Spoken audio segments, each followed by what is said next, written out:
Hello, today I'm in Skoda Fabia. In this video I'll show you how to connect smartphone using Android Auto or Apple CarPlay.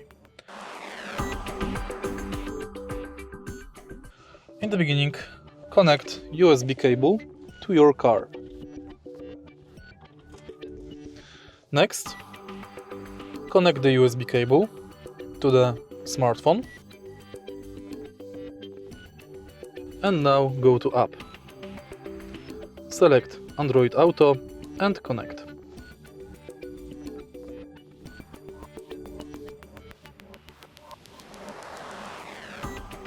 Now confirm pairing on the smartphone and it's done.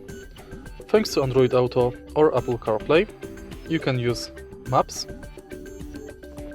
YouTube, Music, Spotify or different apps, Voice Assistant, what's the weather like tomorrow? Tomorrow in Rzufka there'll be light rain, with a high of 11 and a low of 4. And many more apps. If you want to leave Android Auto or Apple CarPlay, select Skoda. To enter it back, again select this. If you find this video helpful, please leave like, comment and subscribe.